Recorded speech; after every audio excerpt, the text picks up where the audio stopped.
Hola, bienvenidos a otro episodio de Entre Médicos, el podcast de Centro Médico. Hoy tenemos el gusto de tener con nosotros al doctor Cecil Tarot. El doctor es urólogo, especialista en el hospital. Cecil, bienvenido. Gracias, muchas gracias por la invitación. Es para mí un honor, un orgullo estar con ustedes y poder aquí platicar de un tema tan interesante, ¿verdad? Gracias. Antes de que empecemos a hablar de lo que queremos hablar hoy, contanos un poco de ti. Bueno, ¿Qué haces? pues nosotros, como bien dijiste, somos especialistas en urología.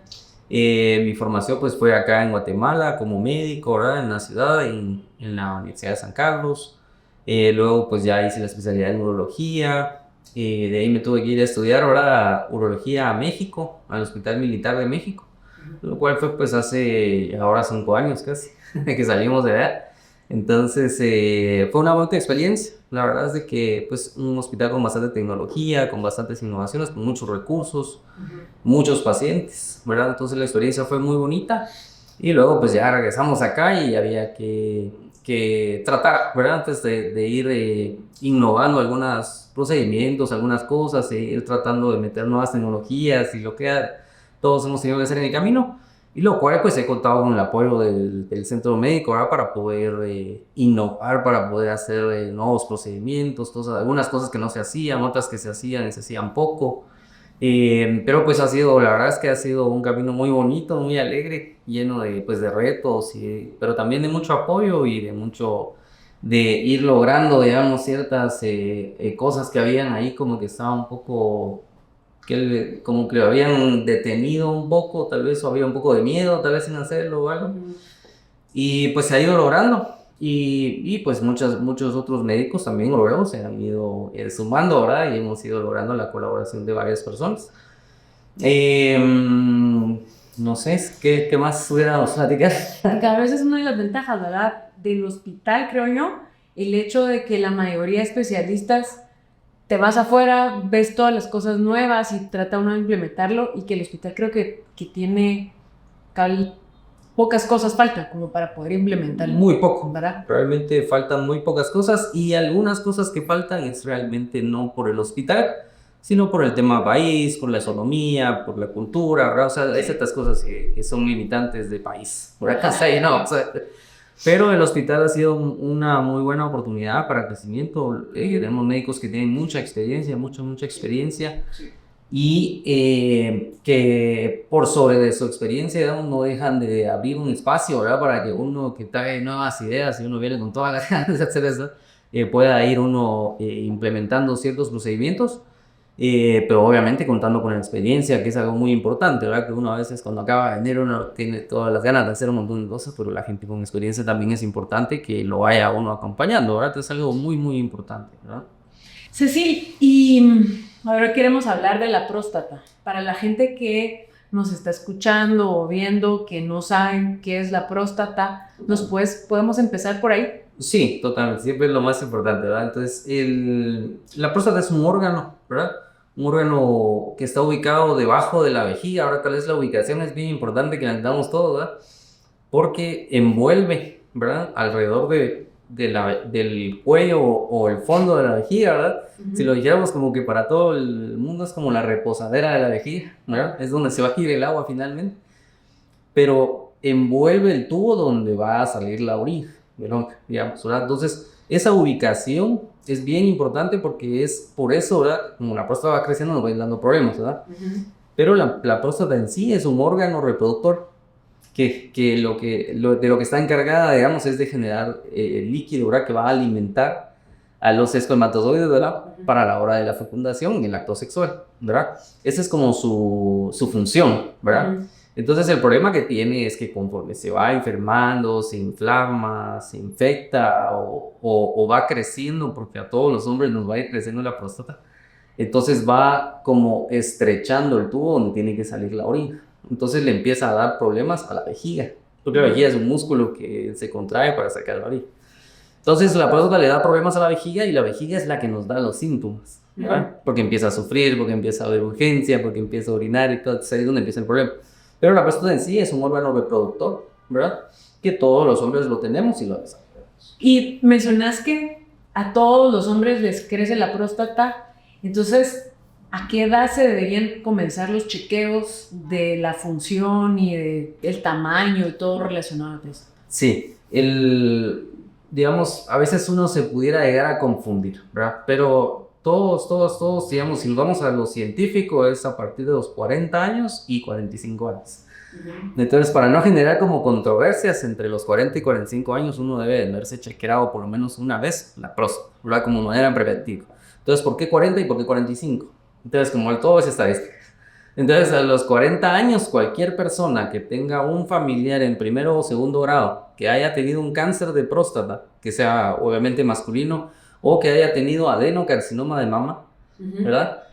Tiene una probabilidad genética, digamos, de desarrollar también un adenocarcinoma de próstata, que es el más común. Entonces, a partir de los 40 años, cualquier persona que haya tenido un familiar de un cáncer de próstata o cáncer de mama, cualquier persona que sea de raza negra, ¿verdad? Que tienen altos niveles de testosterona y el alto nivel de testosterona está ligado al desarrollo del cáncer de próstata, o personas que por algún factor de riesgo, digamos, ya sea familiar, genético o alguna exposición o algún factor, digamos, que lo predisponga a cáncer, tenga con que ese riesgo a desarrollarlo, tiene que empezar su seguimiento a los 40 años, el primer examen. Y a partir de los 45 años, todos los hombres en general. O sea, ningún hombre tenga o no tenga factores de riesgo, todos a los 45 años el primer chequeo.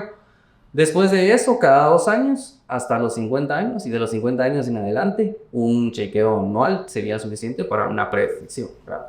Digamos, cuando estamos hablando de prevención, es de detección temprana de cáncer. Totalmente. Pero aparte de eso, vas a tener problemas de crecimiento de la próstata, o sea, que Sí. digamos que anormal, pero que en realidad es normal. Totalmente, totalmente. Todos los hombres vamos a tener algún padecimiento de próstata entre los 30 años, más o menos, dependiendo ahora, pero entre los 30 años y los 60 años. Y a partir de los 60 años, el 80 o 90% de los hombres vamos a tener algún síntoma de próstata, por cáncer, por infección, por inflamación, por cualquier otra cosa, ¿verdad? Entonces, cuando un paciente tiene algunos síntomas de próstata, ¿verdad? Que es micción frecuente, que me levanto a orinar en las noches, que orino y siento que no terminé de orinar, que el chorrito de la orina está muy delgado, que orino y se me corta el chorro y de ahí vuelve a empezar, un poco de dolor abajo del ombligo, a veces inflamación incluso de testículos o dolor entre los testículos y el ano, ¿no? ¿Verdad? Es un poco como depresión o me siento y siento que tengo algo ahí abajo, ¿verdad? Entonces se divide en dos poblaciones, ¿verdad? El paciente que es joven, ¿verdad? Que está abajo de los 45, 50 años, abajo de los 40 incluso, y entonces nosotros decimos es aquel paciente traviesillo, ¿verdad? Porque pues es un paciente que muy probablemente tenga una infección prostática. Entonces, las infecciones prostáticas, ¿verdad? En los pacientes jóvenes que tienen sintomatología prostática, casi siempre o la mayor parte de veces, obviamente que es lo mejor que le puede pasar, es una infección. Entonces está relacionado a una infección urinaria. Y como hablábamos que la orina pasa a través de la próstata, entonces se infecta la próstata, se infectan los testículos, ¿verdad? Siempre en un hombre la infección urinaria está relacionada a prostatitis. Entonces el paciente joven va más con ese lado, ¿verdad? Entonces, que es un paciente que tiene relaciones sexuales activas, que no utiliza preservativo, ¿verdad? O sea, es un paciente que ya está sexualmente activo, ¿verdad? Pero la otra gran mayoría, digamos, a partir de los 40, 45 años, ya vamos a tener pacientes que empiezan a tener un cierto grado de crecimiento, ¿verdad? Entonces empieza a obstruirse el tubito, ¿verdad? Que es la uretra. Y en ese momento, entonces ya nosotros empezamos a pensar, bueno, a este paciente le está creciendo el tamaño de la próstata, puede no tener ni siquiera infección, y ese paciente es a quien nosotros tenemos que enfocarnos porque puede crecer la próstata por el tejido normal que nos va a crecer a todos los hombres, ¿verdad? O puede crecer la próstata porque se está desarrollando un tumor, ¿verdad? Entonces ahí es donde se hace necesario hacer otras pruebas, ¿verdad? Yo creo que hay mucho tabú en torno a las pruebas de los exámenes de próstata. Sí, sí. Y que más cultural, ¿verdad? Totalmente. Pero ¿en qué consisten estas pruebas? Sí. Es bien importante, ¿verdad? Ese tabú de la cultura y ese, como que será como un morbo que existe alrededor del examen prostático, hay que ir al urólogo y tal. Entonces, siempre existe esa no sé, es como un miedo arraigado, ¿verdad? Pero a la vez es como una medio broma, pero hay una cierta preocupación, Pero a la vez todo esto que ustedes hacen y que estos programas y esto ha hecho que poco a poco el hombre pues empiece a consultar con un poquito menos de miedo. Entonces, el principal tabú es voy a ir al urólogo y me va a hacer examen rectal, ¿verdad? Ese es ahí. Entonces ya desde ahí el 80% de los pacientes se perdieron. Se cerró la verdad. Sí, ya nunca van a ir. Entonces, lo principal es que el examen se sigue haciendo, el examen rectal, ¿verdad? En la consulta. Por dos razones. Uno, porque todavía está indicado, porque hay un 3% de tumores de próstata que no elevan el antígeno prostático, que no salen en un ultrasonido, que no salen en ningún lado, más que al tocar la próstata está dura, ¿verdad? Está así como piedra o tenga un nódulo o algo, entonces ahí lo detecta uno y son tumores bien agresivos. Entonces sencillas. Los que no elevan el antígeno. Los que no elevan el antígeno, pero es el 3%. Es muy poco, pero hay que seguirlo haciendo. Entonces eso es a nivel mundial, ¿verdad? No es que porque estamos en Guatemala seguimos haciendo el examen, no, sino que en todos los congresos, en todos lados, digamos, en el Congreso Americano, en el Europeo, en todos donde hemos ido, se sigue haciendo tacto rectal. Y la otra es, se hace el examen porque nos da una idea del tamaño de la próstata, la consistencia, si hay inflamación o infección, si está más caliente, si hay algún absceso, si hay alguna otra cosa, ¿verdad? Entonces nosotros ahí podemos tener mucha información sobre el examen rectal. Ahora, en cuanto a por qué, o sea, en cuanto a cómo hacer para que el hombre llegue a consultar, ¿verdad? O sea, es difícil, pero el mensaje importante a transmitir es que el morbo es como que me van a hacer un examen rectal y yo ahí no, y que entonces lo relacionan mucho a otro tipo de situaciones, como que, digamos, actividades sexuales o anormales, vamos a llamar. Pero no tiene alternas, ¿verdad? Entonces, vamos a ver que no hay ningún tema con eso. Yo le digo a todos los pacientes, obviamente no podemos obligar a nadie, ¿verdad? Entonces, alguien llega a la consulta y siempre, mire, lo tengo que examinar, ¿está usted de acuerdo? Todo el tiempo se le va a contar antes de examinar, ¿verdad? No es que uno esté entrando y de una vez ya, ¿verdad? Sino que siempre hay un proceso, se les explica. Es como cuando uno va al baño. Cuando te hacen el examen de la próstata, entonces vas al baño, ficas, te limpias y se acabó, ¿verdad? O sea, no es como que acá no hay nada del otro mundo, no es algo traumático, no es algo, digamos, como que va a ser algo incómodo y tiene mucha información. Y la otra es porque la alternativa al tacto rectal, digamos, sería hacerse una resonancia magnética multiparamétrica de próstata, ¿verdad?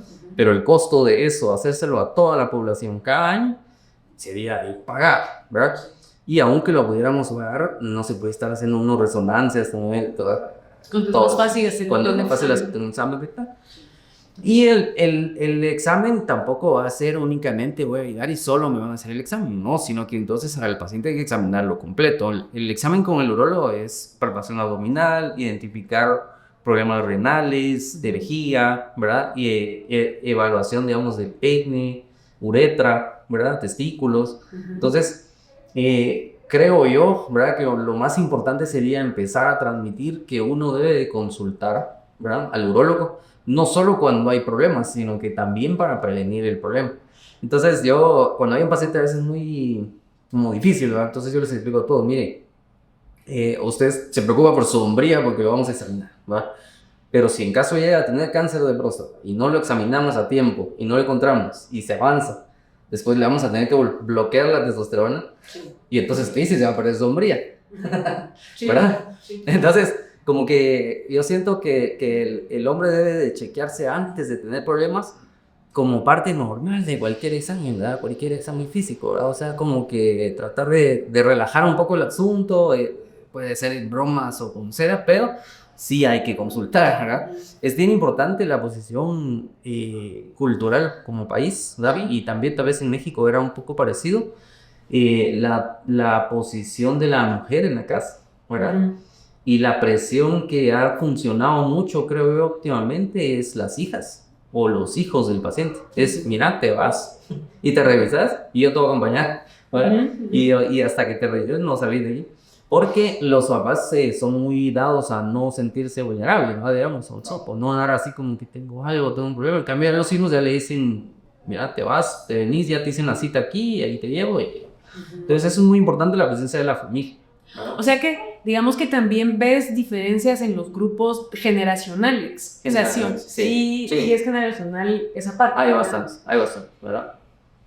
O sea, realmente, si lo comparamos, pues básicamente, a ver, estamos hablando, si regresamos a las estadísticas, Sí. el cáncer de próstata es la primera causa, ¿o no? No es la principal patología, digamos, ¿verdad? ¿De cáncer? De cáncer en general, sí. ¿En hombres? ¿verdad? En hombres, totalmente. Eso O sea, es la primera causa de cáncer el en primer hombres. cáncer de hombres, digamos. ¿verdad? Ajá. Entonces, si lo comparamos, por ejemplo, con el cáncer cervicouterino, que si tú implementas medidas tempranas y detectas temprano, puedes tratar un cáncer tempranamente y evitar todo lo que puede venir después. Todos. Me llamaba la atención el 3% del que hablabas, que no elevan el antígeno. ¿Esos Sí. pacientes desarrollan algún síntoma o solo los detectas con el tacto? Solo con el tacto. De hecho, digamos, y el problema definitivamente en cáncer de próstata es que no da ningún síntoma hasta que ya ha avanzado demasiado. Ajá. ¿Ya? Y el problema es, digamos, este 3% de tumores son tumores de alto riesgo de una diferenciación que no es adenocarcinoma, sino que son en anillo de sello, tumores neuroendocrinos, ¿verdad? O sea, variantes histológicas del cáncer de próstata. Entonces, no dan ninguna sintomatología, más que al tocar la próstata está indurada, hay un nódulo, algo no se mueve o algo se encuentra. Y el problema es que son tumores de manifestación temprana, o sea, de edad temprana, ¿verdad? Entonces hemos encontrado, gracias a Dios no muchos, porque es el 3%, ¿verdad? Pero hemos encontrado pacientes de 41 años, pacientes de 46 años, ¿verdad? Que tienen un tumor de próstata que está creciendo y sin ellos darse cuenta, sin tener ningún síntoma, sin nada. Pero si, como decimos, ¿verdad? La medida es a los 40 yo llego, ¿verdad? O a los 45 yo llego, es muy difícil y que el cáncer de próstata, eso tenemos que hablarlo, no es un cáncer de crecimiento agresivo, rápido, ¿verdad? O de que se instaure hoy y en unos meses el paciente ya va a haber fallecido de metástasis, ¿verdad? No es algo muy agresivo, es de crecimiento lento, ¿verdad? Entonces no avanza tanto, pero sí hay que verlo a tiempo para poder intervenir, ¿verdad? Pero sí una medida es el examen físico, ¿verdad? Que eso es bien importante, creo yo, en todas, hacer pruebas baratas, Total. no tan invasivas, porque a pesar de Sí. cómodo, pues no es tan invasivo. Total. ¿Y qué otras formas de detección? Bueno, entonces hablabas del examen rectal. Sí. ¿Y qué otros exámenes haces para detección temprana? El examen general que todo hombre debe tener a partir de los 40 años es, bueno, obviamente acudir al urologo, ¿verdad? Pero sí, porque ahora pues también es más difícil que hoy, entonces que el doctor me dé unos estudios y lo veo en la siguiente cita y entonces está como complicado, ¿verdad? Pero digamos que lo general que uno debe de tener es ultrasonido renal, vesical y prostático, ¿verdad? Ese es como el examen de imagen de entrada, ¿verdad? Antígeno prostático total, ¿verdad? Debemos hacer BUN, creatinina, glucosa, sodio, potasio, ¿verdad? Para ver función renal, una hematología, ¿verdad? Y acudir al urólogo si quieren ya con los resultados, ¿verdad? Orina, urocultivo también, ¿verdad? Sería muy importante. Entonces ya con los resultados, entonces ya uno lo evalúa y ya uno identifica, hay factores de riesgo en esto, o encontramos sangre en orina o alguna otra cosa y uno complementa con más estudios, ¿verdad? Pero de detección temprana serían estos estudios, ¿verdad? Bueno, ya después vamos a hablar de eso un poco más, pero sí uno de los síntomas puede ser que haya sangre en la orina. Eso no No por la próstata, sino por las infecciones de la vejiga. Totalmente. Puede ser por ambas, ¿verdad? O pueden ser incluso cuando hay sangre en la orina, es un paciente un poco más delicado, ¿verdad? Que puede ser algo tan sencillo como una infección urinaria, una cistitis hemorrágica o una prostatitis con inflamación de la mucosa a nivel de la uretra y tiene sangrado, antibiótico y se acabó, ¿verdad? Pero también puede haber, ¿verdad? Que tenga hematuria, o sea, sangrado en la orina por un tumor uroterial de riñones, de uréter, de vejiga, ¿verdad? Entonces, este paciente sí debe ser estudiado más a fondo, ¿verdad? Ahí ya nos vamos a urotomografía, citología urinaria, ¿verdad? O sea, ya nos vamos a una cistoscopía, ¿verdad? Pero de entrada, digamos, si yo veo que estoy sangrando en orina, dependerá de dos cosas. Entonces ya el paciente lo dividimos, ¿verdad? Si es traviesío o no. Entonces, no, ya lo dividimos en que si es un paciente joven y tiene síntomas, probablemente tiene una infección. Pero si es un paciente que viene con sangrado y es un paciente ya de 50, 60 años y no tiene síntomas, ¿verdad? Entonces es bueno, no hay alguna justificación de irritación o inflamación. Entonces es un paciente que sí probablemente pueda tener origen incluso de origen, sangrado, perdón, de origen incluso prostático. Que ojo, el sangrado no siempre es cáncer, ¿verdad? Porque no nos preocupemos, ¿verdad? Porque eso también a veces aleja o asusta al paciente. Yo tengo sangrado, por favor no digo nada, ni van a hacer y ya no llegan y antes. No, no siempre. A veces el sangrado es porque se inflamó la próstata a tal grado que los vasos se ingurgitan, ¿verdad? Se vuelven tortuosos y empieza a sangrar al orinar, ¿verdad? Si estamos hablando si los dividimos en dos grupos, entonces están los pacientes con enfermedad maligna y enfermedad benigna de la próstata. ¿Qué terapias nuevas hay? Digamos, todos los pacientes con hiperplasia prostática deberían operarse, prostasia prostática benigna, o los puedes tratar con medicamentos, y si cirugías, ¿qué hay de nuevo para el tratamiento? Esa es la principal división que tenemos que hacer, es en paciente que es con cáncer de próstata, un paciente que está diagnosticado o algo maligno, o un paciente que es solamente crecimiento prostático, ¿verdad? Entonces, en estos dos grupos de pacientes, que obviamente el paciente que tiene cáncer de próstata no deja de tener crecimiento prostático obstructivo también, ¿verdad? Entonces, se dividen como en dos grupos, ¿verdad? Dependiendo de la edad, es así al tipo de tratamiento al que vamos a ser candidatos, pero en cuanto a tratamientos nuevos, no todo paciente va a necesitar una intervención quirúrgica, ¿verdad? ¿Y de qué va a depender? Porque todos me dicen, mire, yo tenía la próstata en no sé cuánto y no tuve ningún síntoma, y mi papá venía también así y no tuvo ningún problema y nunca nos operamos. O sea, sí pasa, ¿verdad? Porque la próstata puede ser muy grande, pero no haber obstruido el fondo, ¿verdad? Sin dar síntomas. Sin dar síntomas, sin dar problemas. Entonces, nosotros tenemos que identificar, ¿verdad? A través del ultrasonido, el vaciamiento, la respuesta a los medicamentos. Siempre, el primer tratamiento en el paciente con crecimiento prostático benigno es el tratamiento médico, ¿verdad? Entonces, cuando nosotros tenemos un paciente y le damos tratamiento médico, los síntomas no mejoran, ¿verdad? Entonces ahí vamos a entrar en las indicaciones del tratamiento quirúrgico. Entonces, a un paciente le doy tratamiento tomado, ¿verdad? Y no mejora, ¿verdad? Pero obviamente le tengo que dar tratamiento 3 a 6 meses, ¿verdad? Para ver que por lo menos... Para ver el resultado. El resultado final. Y la decisión de operar a alguien o no operarlo nunca es una emergencia, digamos, operar una próstata, ¿verdad? Sino que siempre es la emergencia de colocación de la sonda para liberar la orina, ¿verdad? Que no haya congestión renal y falla renal, ¿verdad? Entonces, pero al paciente que nosotros ya le dimos medicamento, tomó sus medicamentos con horario y todo, los toleró, ¿verdad? Porque a veces los medicamentos hipotensan un poco al paciente, hay hipotensión ortostática, eyaculación retrógrada, o sea, tienen complicaciones los medicamentos y no los tolera, o no mejora los síntomas, o en el ultrasonido el residuo urinario sigue mayor a 100 centímetros después de haber orinado, el postmiccional. Entonces estas son indicaciones de falla del tratamiento médico. Entonces cuando el tratamiento médico falla por alguna de las razones, entonces el paciente es candidato a operarse.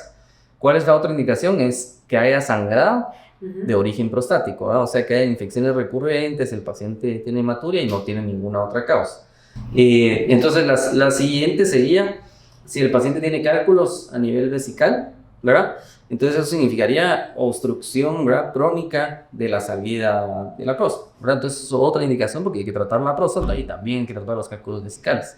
Y la siguiente sería si tuviéramos falla renal, repercusión al tracto urinario superior, ¿verdad? Un grado de hidronefrosis, ¿verdad? Eso significa que está empezando a haber reflujo vésico-ureteral. Entonces significa que hay una obstrucción también crónica. Entonces ahí ya tenemos un paciente que tiene crecimiento prostático obstructivo, ¿verdad? Benigno, y que tiene indicación de ser intervenido. Entonces en ese grupo de pacientes, parte de lo que se ha innovado últimamente, digamos, son las cirugías. Todo se hace casi siempre endoscópico, ¿verdad? Por vía uretral.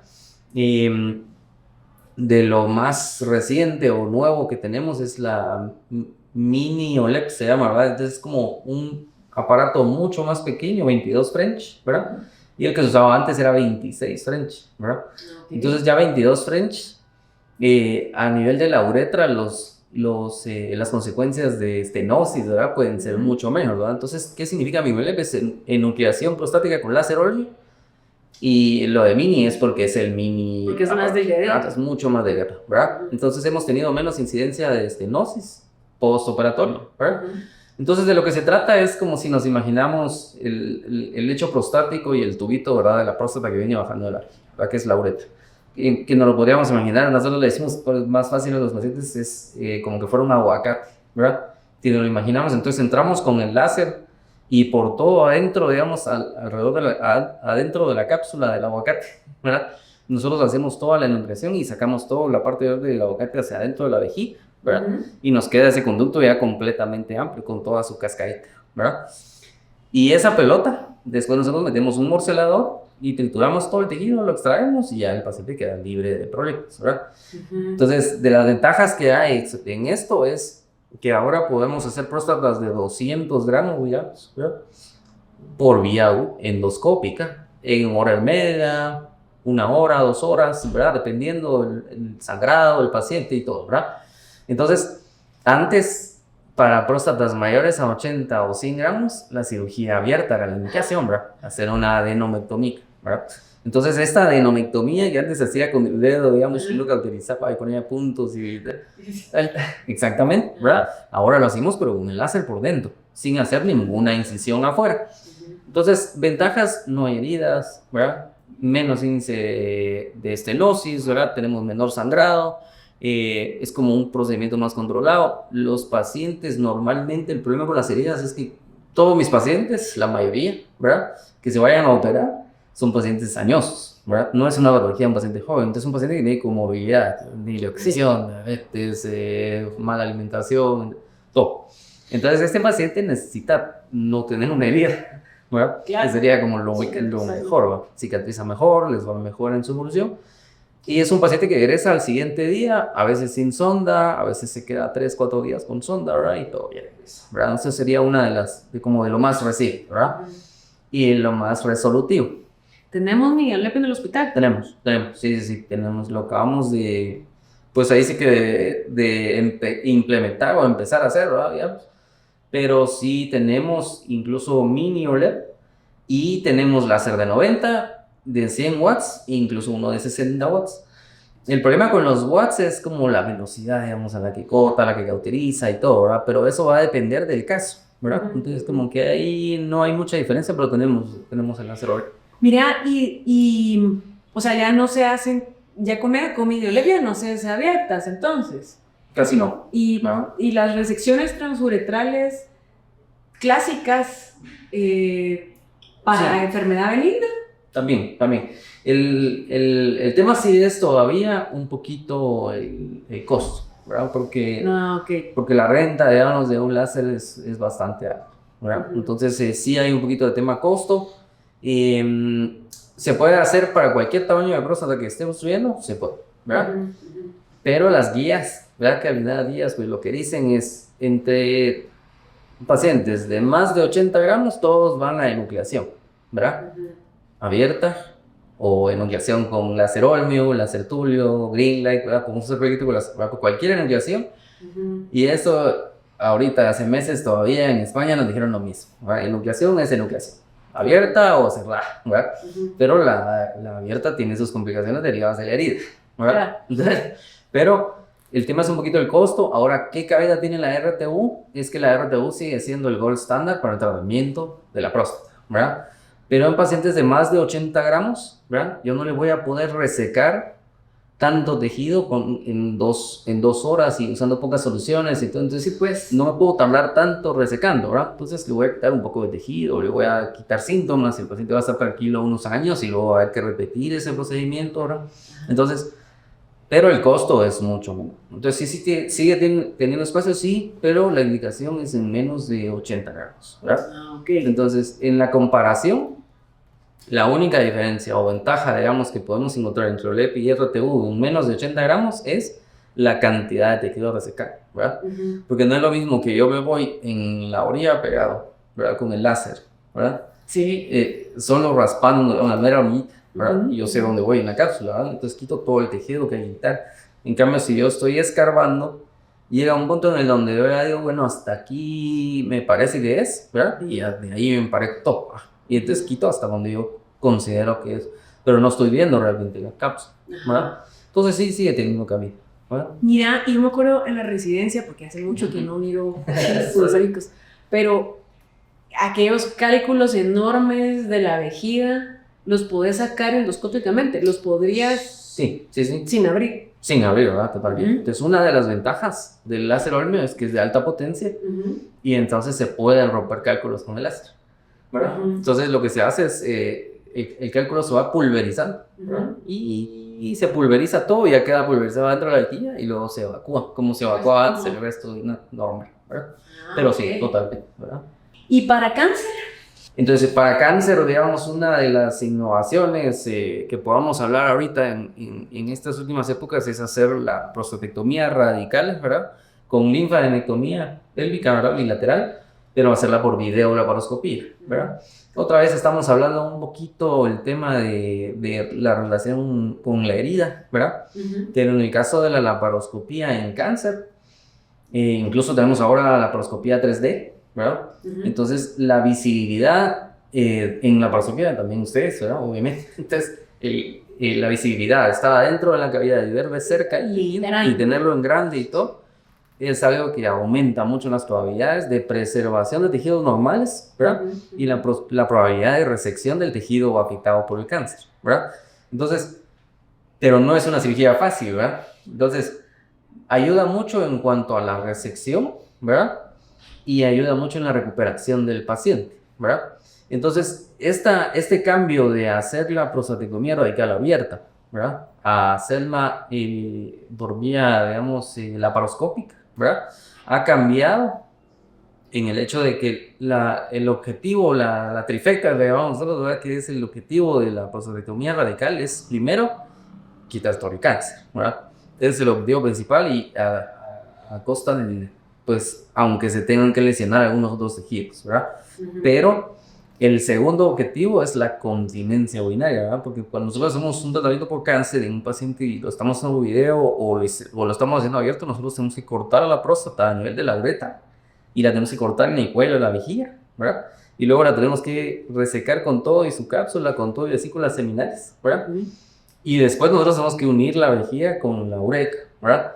Entonces, este tejido uretral es donde está la esfínter urinaria, ¿verdad? Entonces, el segundo objetivo es la continencia urinaria. Entonces, mientras más largo o mientras más tejido de uretra o muscular pueda yo preservar, más probable es que este paciente después de operado vaya a tener continencia, ¿verdad? Urinaria.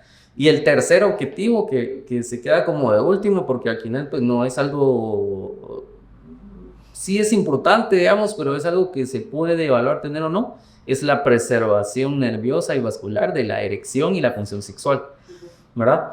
Entonces, estos tres objetivos se alcanzan mejor haciendo la cirugía por videolaparoscopía, ¿verdad? Que haciéndola abierto, ¿verdad? Porque abierto está uno ahí atrás del pubis y ahí está uno y, ¿verdad? Es complicado, ¿verdad? No es que la visión desde adentro... que la visión desde adentro no está abajo, ¿verdad? Puedo ver todo, lo ven grande, puedo preservar esto, preservar un y todo. Que es otro de los grandes, digamos, como diferenciadores que el paciente puede decir, no, es que si me opero de la próstata, después ya no tiene erección y ya no voy a poder tener relación y si voy a quedar incontinente. Entonces, ahí sí hay diferencia, ¿va? Si me opero por cáncer, entonces hay riesgo de función eréctil, hay riesgo de incontinencia. Pero si yo me estoy operando por enfermedad benigna, no hay riesgo de esto, ¿verdad? Entonces, no, para no crear esa confusión, ¿verdad? El tratamiento es distinto, ¿verdad? Creo que sería una de las innovaciones más nuevas, tal vez novedosas, ¿verdad? Que tenemos en cáncer, ¿verdad? En detección, ¿verdad? La resonancia magnética multiparamétrica de próstata, ¿verdad? Es algo que tenemos acá. El doctor Ibarra tiene mucha experiencia en su interpretación de resonancia, ¿verdad? Fue uno de los pioneros en esto. Las biopsias transperineales de próstata, ¿verdad? Ya no se hacen transrectales, ¿verdad? Se hacen a través del perineo. ¿Y por qué se cambió? Se cambió por dos razones. Una es que la visibilidad con el transductor transrectal sigue siendo el transductor, ¿verdad? Ultrasonido, pero ya viendo toda la próstata, ¿verdad? Y entrando por el periné, podíamos acceder a los lugares más anteriores de la próstata, ¿verdad? A la hora de tomar las biopsias, ¿verdad? Esa es como una de las principales, ¿verdad? Yo puedo tomar mejores biopsias por transperineal. Y la otra es que como antes entraba por vía transrectal la aguja, entonces el riesgo de prostatitis, septicemia, infecciones y todo era más alto, ¿verdad? Pero esas son como las dos razones, ¿verdad? ¿Y no hay como riesgo de siembra? No. Gracias a Dios, en cáncer de próstata, ¿verdad? La biopsia, el tratamiento, la cirugía o la resección, obviamente en el adenocarcinoma, ¿verdad?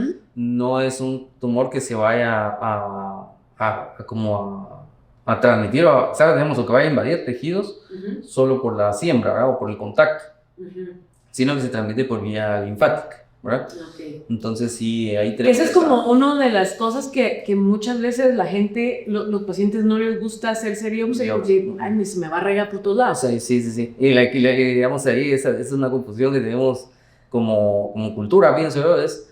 A mi papá le hicieron una biopsia y se le regó el tumor por todos lados. Y no es, sino que yo llegué tarde, ya tenía metástasis, ya tenía el tumor en todos lados. Y me hicieron la biopsia y lo encontraron y me empezaron a dar tratamiento, pero ya era muy tarde, ¿verdad? Entonces, casi, digamos, sí hay tumores que sí se decían, ¿verdad? Pero en el caso de adenocarcinoma de próstata, no, ¿verdad? Okay. Esa es una de las ventajas. Otras tecnologías, digamos, para patología benigna, digamos, estudiamos el RESUM, ¿verdad? Es un método de inyección de vapor a nivel del adenoma o de la obstrucción, y el vapor lo que hace es que se atrofie, ¿verdad? O que se mueva, digamos, por así decirlo, la próstata por dentro. Como que evaporarla, digamos. Sí, ¿verdad? Se cicatriza y se fibrosa y deja un tubo nuclear adentro, ¿verdad? De ahí tenemos Green Light también, ¿verdad? Que es vaporizar el tejido por adentro, que es resultados muy similares también a la RTU. Y hubo también por ahí algunos clips, Eurolift, algunas cosas que pusieron, pero no han tenido como mucho apogeo, ¿verdad? Es bien importante algunos procedimientos, la duración, ¿verdad? Entonces, digamos, en el caso del Zoom, una RTU o algo, estamos hablando de 6, 7 años, ¿verdad? Y después hay que hacer otro procedimiento más definitivo, ¿verdad? No todos como enucleación, por ejemplo. Como enucleación, ¿verdad? No todos los pacientes son candidatos a todo, ¿verdad? Sí. Es que eso es importante también. A mi tío le hicieron, ¿por qué no me hacen a mí? O sea, totalmente, ¿verdad? Pero supuesto tal vez es diferente, tal vez supuesto es más pequeña o más grande, o se tiene más opciones. Antes se hacía de esa manera, ahora no, ¿verdad? O sea, hay muchas variaciones, ¿verdad? Okay. Mira, y hablando de cáncer, no todos los cánceres se operan. O sea, no. Que eso es importante también, ¿verdad? Sí, totalmente, ¿verdad? No todos los tipos de cáncer son operables. Digamos, esto es algo, no es en mi opinión, ¿verdad? Porque yo me aferro a eso, ¿verdad? Pero digamos, las guías internacionales tienen la habitación, ¿verdad? Entonces, todo paciente que sea operable, que sea susceptible de ser operado de un cáncer, pienso que compartimos la misma opinión, debe ser operado, ¿verdad? O sea, no es como que yo tenga la decisión de el paciente tiene un tumor, no tengo que ponerme a buscar nada más, ¿verdad? Sino que hay que quitar el cáncer, ¿verdad? Entonces, ojo, un paciente que se opera de cáncer tampoco es que quede curado y ya el antígeno me bajó y no lo vuelvo a ver nunca más, doctor, en mi vida, no. Sino que lo tengo que seguir porque puede que haya una célula maligna instalada en otro lado y vuelve otra vez a aparecer. Entonces hay que hacer. Pero no todos son operables, ¿verdad? Pero hay una diferencia entre un paciente que tiene un tumor localizado en la próstata, ¿verdad? Y un paciente que ya el tumor está o regionalmente avanzado, ¿verdad? Que es que se salió de la próstata o se fue a los ganglios o invade la vesícula o la vejiga, o un tumor que ya lo detectamos y ya tiene metástasis a columna o a pulmón, ¿verdad? O a otros lugares. Entonces ese paciente ya la cirugía, en cáncer de próstata, la cirugía, digamos, de citorreducción, ¿verdad? O sea, quitarle el tumor primario, no tiene tanta, digamos, no está tan demostrado, ¿verdad? Pero sí se puede hacer una prostatectomía radical, después darle radioterapia, el consolidarlo con terapia hormonal y todo, pero digamos que ya es un poco más difícil. Entonces el paciente que ya avanzó y que ya no está localizado hacia la próstata, es un paciente que ya no es candidato a cirugía, o tal vez que ya la mejor evolución no vaya a ser de que se realice una cirugía. Entonces ya es un paciente que va a tener que pasar probablemente por radioterapia, ¿verdad? Y además va a tener que tener terapia de supresión androgénica, ¿verdad? O sea, se va a bloquear la testosterona, ¿verdad? Para tratar de contener que un paciente actualmente, digamos, con tratamiento, un paciente en un tumor metastásico, reciente diagnóstico, estamos hablando, incluso el cáncer más avanzado, si usara todas las líneas de tratamiento que hay actualmente, pudiera tener hasta 64, 72 meses de vida, ¿verdad? O algunos casos, digamos, puede tener hasta una remisión y hay muchos más años, ¿verdad? Creo que por ahí sería el asunto ya con en cuanto al tratamiento de cáncer, ¿verdad? No todos somos, ¿verdad? Que igual lo que hablábamos al principio, o sea, la detección temprana va a ser la diferencia, o sea, la opción de que puedas hacer cirugía laparoscópica o robótica, o jalar, todo. Sí. O sea, eso te cambia completamente desde que te quedas temprano hasta que ya tenés Totalmente. Sí, porque a un paciente que se le quita el tumor y que estaba localizado y que no tiene metástasis es un paciente que pueda evolucionar toda su vida sin tener una recidiva de tumor, ¿no? Sí. Mira, ¿y qué otros tabús has encontrado en tu práctica, aparte del que hablábamos al inicio y estos que mencionabas respecto a la disfunción? ¿Qué más has escuchado? Sí hay, digamos, un poco de tema en cuanto a ya algunos tabús arraigados en alguna mala práctica o en alguna, ¿verdad? O digamos como algún antecedente en la familia o algo que pasó en la comunidad o en el lugar de donde viene el paciente, entonces como que eso genera un poco de retraimiento del paciente hacia consultar, ¿no? Pero cuando el paciente se acerca, creo que una de las, yo tampoco lo había visto hasta tal vez este año, lo que hablábamos, digamos, en nuestra cultura, el rol del farmacéutico, o sea, del que está en el mostrador de la farmacia, ¿verdad? Él es el primer médico de contacto de un hombre. Sí. Y es algo que yo nunca había, digamos, ni me hubiera imaginado hasta que me pidieron, mira, dame una conferencia para el farmacéutico y pero ¿por qué era, no? Entonces encontramos que realmente el hombre tiende, ¿verdad?, a ir a la farmacia y decirle, mira vos, fíjate que tengo entonces ahí es donde es una oportunidad, ¿verdad?, que nosotros teníamos que aprovechar como para que el farmacéutico, o sea, está bien, ¿verdad?, mira, ahorita que tenés la emergencia, tomate esto, ¿verdad?, y empezar con esto, todo, y yo, anda, ayudarlo, ¿no? Te recomiendo que vayas y que te dé algo, porque puede ser muy grave lo que tenés, ¿verdad? Entonces como que no es solo de yo te doy esta medicina y me quedo con te salvé del síntoma, sino que es porque yo puedo aliviar un cáncer de próstata, ¿verdad? Y el paciente puede empezar a orinar bien y quedarse tranquilo unos 5 años con su pastilla, pero le está avanzando el cáncer de próstata, ¿verdad? Entonces le estoy haciendo realmente un daño al paciente, ¿no? Entonces por ahí creería yo que también culturalmente tenemos un cierto problema y un área de oportunidad, ¿verdad? Porque si el farmacéutico empieza a mandar a las personas que vayan al médico, ¿verdad?, o sea, para que los con ese caro, ¿verdad? Si el médico general también, ¿verdad?, que cuando se acerca un paciente, pues no tratar de solo salvarle síntomas, sino que también, mira, evalúate también con un urólogo, ¿verdad? O pedirle sus exámenes complementarios, ¿verdad? Y evaluarle si hay algo alterado y referirlo al urólogo para una evaluación más profunda, ¿verdad? También sería algo bueno, ¿verdad? Ya hablamos de tratamiento, de detección temprana, de terapias, pero hay algo bien importante y es la prevención. ¿Hay forma de prevenir el cáncer de próstata? Sí, es todo un tema, ¿verdad? Pero el cáncer de próstata no es, digamos, que esté relacionado directamente a alguna causa y por lo tanto prevenirlo es como difícil, ¿verdad? Entonces ahí hay uno de los tabús de onda que me recordaba, es, ya vos tenés eso porque fuiste cabrón. Sí, porque fuiste traviesillo. Entonces, esa es una de las situaciones, ¿verdad? Que uno no, como que no tiene nada que ver, ¿verdad? Sino que incluso el único estudio que yo he visto hasta ahora de cuál sería un comportamiento no traviesía en cuanto a relaciones sexuales, dice que uno debe tener 21 eyaculaciones al mes para salud prostática, ¿verdad? Okay. Y entonces yo, es un montón, pues, o sea, no es como, no es que haya restricción, ¿verdad?, por así. Entonces, no está relacionado a la cantidad de relaciones sexuales que yo tenga. Sí hay un poquito de relación en cuanto a hábitos, ¿verdad? Digamos, es orinar después de tener relaciones sexuales, mantener una adecuada higiene, pues obviamente tener relaciones sexuales con regularidad. Sí hay mucha relación, como en todo tipo de cáncer, ¿verdad? Tabaco, ¿verdad? Consumo de alcohol.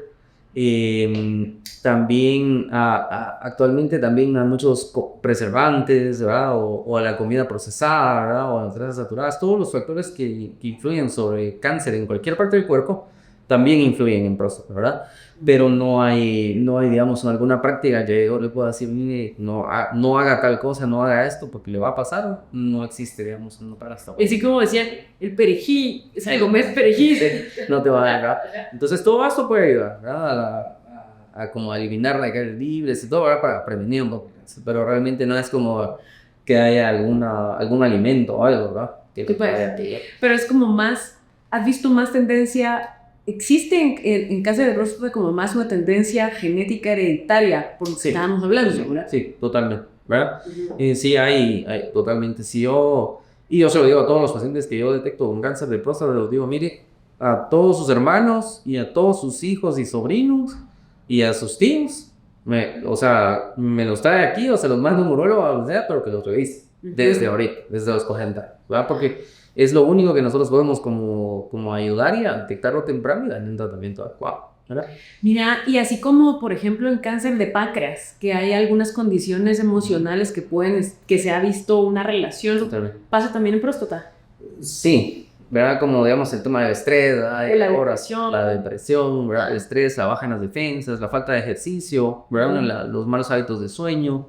Sí están relacionados, ¿verdad? Sí están relacionados, pero no hay algo que digamos que nosotros pudiéramos decir como modificable, ¿verdad? Sino que es como lo que le decíamos, mire, maneje su estrés de manera adecuada, duerma temprano, sus 8 horas. Duerma sus 8 horas, coma sano, ¿verdad? O sea, sí, ¿verdad? Todo eso va a ayudar en general, pero sí hay incluso una relación, ¿verdad? Entre los hábitos de vida y el estado emocional, de todo el estado de la relación con las defensas, ¿verdad? Todo se ha ido demostrando mucho que está bien relacionado, ¿verdad?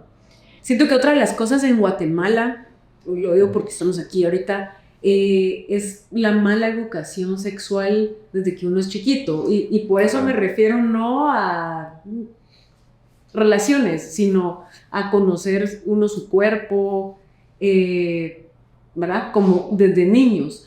¿Desde qué edad consideras que es importante que los niños sepan respecto a esto? O no los niños, pero en general las personas. Sí. Es importantísimo. Dice que uno de urólogo y uno de hombre, incluso hasta por experiencia propia, yo pensaría, ¿verdad? E incluso si lo buscamos desde qué edad uno debe tener por lo menos una consulta, es bien importante en niños y niñas. Esto no es algo urológico, sino que es un tema más del desarrollo.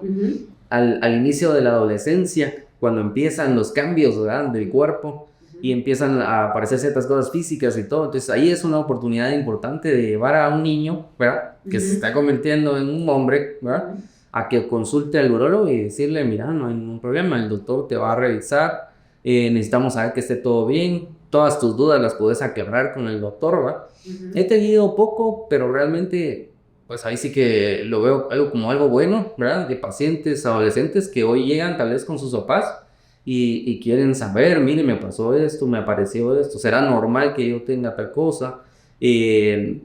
¿Cuándo puedo empezar a tener relaciones? Digamos, ¿cierto? ¿Qué tengo que hacer? O tuve relaciones y me pasó esto, ¿verdad? Ese momento, digamos, yo diría que en los cambios de la adolescencia es una oportunidad tanto de abrirle al hombre la puerta para que vayan al médico, ¿verdad?, que lo vea como algo normal, como también una oportunidad para no buscar información errónea, ¿verdad? Porque lo que uno hizo normalmente fue le preguntó a un cuate, mira vos, fíjate que entonces el otro dice, el otro que no sabe nada, también travieso igual que vos, y le dice lo que se le ocurra, o lo que escuchó, o lo que pensó, entonces se pierde la información y a veces hay algunas, no patologías, pero pueden haber ciertos, digamos, fimosis, pueden haber testículos no descendidos, puede haber algunas patologías que se pueden encontrar en esa edad de la adolescencia y a veces pueden hasta provocar problemas a largo plazo si no se trata en el momento de la adolescencia, ¿verdad? Pero es una buena oportunidad de que cualquier paciente hombre tenga la oportunidad de tener una consulta, ¿verdad?, con un urólogo y poder aclarar todas sus dudas, ¿verdad?, o por lo menos ser revisado y ya que esté todo en orden, ¿verdad? Y yo sé que es tema para otro día, ¿verdad? Y esperamos tener otro día. Sí, ojalá que sí.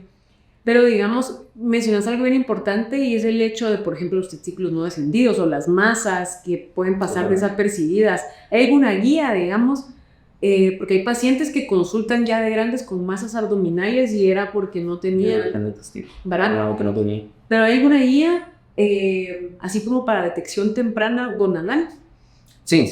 Obviamente el pediatra en el examen físico general al nacimiento, ¿verdad? Tiene que identificar que los 2 testículos estén descendidos o que vayan descendiendo conforme la evolución del paciente, ¿verdad?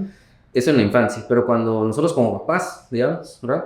Revisar a los niños constantemente, apañarlos, o porque empiezan a parecer que ya no se quieren dejar ver, ¿verdad? Entonces, se va ahí de abajo en algún lado medio ver.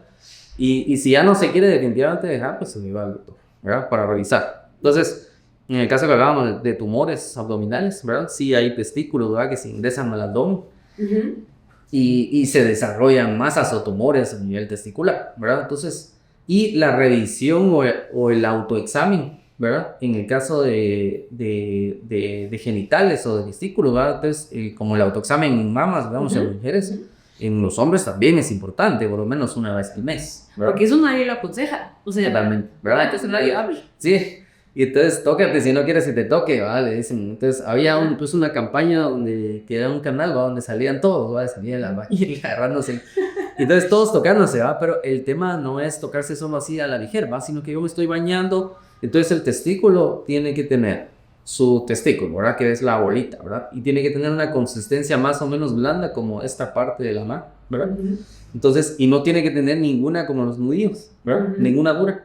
Y si tiene alguna bolita, que puede ser como algún globito o algo que sea blando, ¿verdad? Entonces yo consulto y voy a que alguien lo revise para ver si realmente solo es un quiste, que todos tenemos quistes, ¿verdad? Pero tiene que tener su bola, o sea, el testículo, y uno se lo tiene que lograr todo completamente, ¿verdad? Y luego atrás tiene que tener una, que es como una manguerita, que es el epidídimo, ¿verdad? Que no me debe de doler, no me debe de molestar, no debe tener ningún problema, ¿verdad? Y no tengo que tener inflamado nada más arriba del testículo.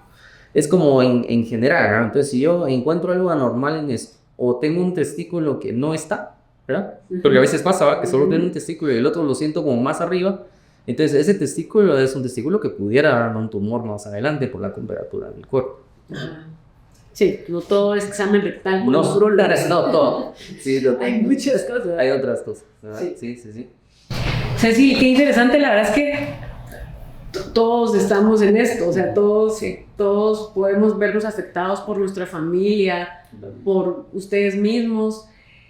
¿Qué consejo le darías a las personas, incluso los médicos, que nos están, porque también pasa un montón, que como médicos a veces no queremos consultar porque hay... ¿Qué consejo darías como para detección temprana, para quitarnos los tabús? Sí, totalmente, ¿va? Como médicos somos pacientes, se lo complicarísimo, ¿no? Es como difícil, ¿verdad? Pero en general, como hombres, ¿verdad? Casi todos somos pacientes difíciles, ¿verdad? Entonces tal vez el primer consejo es, sí, está bien, somos hombres y estamos a cargo de todo y tenemos que ver qué hacemos y todo, está bien, sí, pero también somos humanos, pues, ¿verdad? Y también hay enfermedades y también hay tratamiento, ¿verdad? Y también hay detección y también nos puede ayudar alguien, ¿verdad? Siempre podemos buscar el movimiento. Entonces, lo principal que nos tenemos que llevar todos de aquí es, hay que consultar, ¿verdad? Hay que prevenir, hay que ir al médico, ahí sí que ir con toda la confianza al médico y contarle lo que me está pasando, lo que siento o lo que yo he visto que pasa. O mire, tengo mi edad y vengo a que me revise, ¿verdad? Entonces, eso es como lo principal, ¿verdad? Pero luego en general, lo que hablábamos hace un rato, en todos los tipos de tumores, en todos los tipos de enfermedades, el pronóstico del tratamiento o de la cirugía o de mi tolerancia a la quimio, radioterapia, inmunoterapia o a los medicamentos o lo que sea que yo vaya a necesitar de tratamiento para cualquier enfermedad, ¿verdad? Pero más todavía en cáncer e incluso en crecimiento prostático, va a depender de mi estado de salud general, ¿verdad? Entonces, lo mejor que podemos hacer es retomar esos hábitos, ¿verdad? Que teníamos como antes, ¿verdad? Antes era como que uno siempre tenía que tener una hora de ejercicio, por lo menos 3 o 4 horas de ejercicio a la semana, ¿verdad? Alguna distracción o algo que me ayude a descansar, buscar aire libre, ¿verdad? O sea, como que reconectarme con la naturaleza el fin de semana, ¿verdad? Hábitos saludables, digamos, tratar de dormir, si no 8 horas como se recomienda, ¿verdad? Pero por lo menos 6 horas seguidas, tratar de cortar el uso del teléfono antes de dormir para poder descansar realmente, ¿verdad? Eh, la alimentación, ¿verdad? Hay muchos alimentos que se han ido incluso hasta perdiendo de la dieta, ¿verdad? Digamos, como ya uno lo que quiere es algo rápido, ya preparado, hecho, y lo paso trayendo y me lo voy medio atragantando en lo que voy para el consultorio, mira, ¿verdad? Entonces, ese tipo de vida lo llevan todo el mundo, entonces eso nos lleva a estrés, ¿verdad? A mala absorción alimenticia, ¿verdad? A comer alimentos que no son nutritivos, ¿verdad? Entonces, comer todos los tipos de frutas, verduras, ¿verdad? Todo lo que se pueda comer con cáscara, ¿verdad? Que ayude al intestino a procesar, ¿verdad? Con cáscara o con bagazo, ¿verdad? Le decimos nosotros. Ingesta de 2 o 3 litros de agua pura o líquidos al día, ¿verdad? Y la otra es ir modificando, que es algo que hablábamos ahorita, nuestro metabolismo y nuestras ganas de hacer cosas y nuestra fuerza y nuestra energía y todo va directamente relacionado con la testosterona, ¿verdad? Cuando somos hombres, ¿verdad? Entonces, la testosterona empieza a aumentar en la adolescencia y de repente soy dueño del mundo y me siento con toda la energía, hago de todo, ¿verdad? Y no me da sueño y no me canso. Entonces, pero llego a los 30, 40 años y entonces empiezo a sentir que como que algo no está mal y se empieza a trancar la máquina porque la testosterona se llega a una meseta, ¿verdad? Y luego de los 40 empieza uno a bajar la testosterona poco a poco hasta llegar a los 70, 80 años, ¿verdad?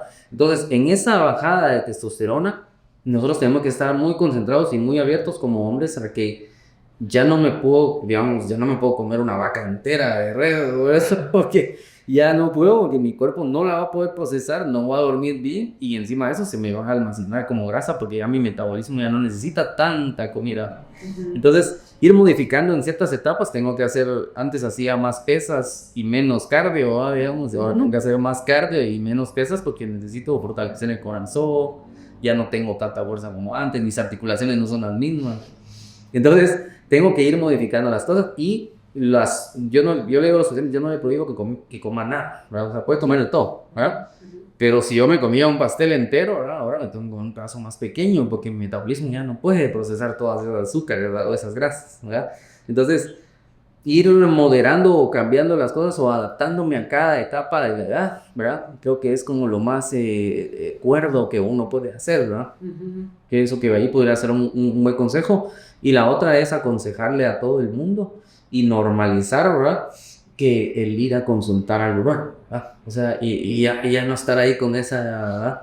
Con el velo, yo no voy porque se puede poner peor. Sí. Porque cuando yo tenga síntomas y tenga que ir, puede hacer que ya no haya nada que hacer, ¿verdad?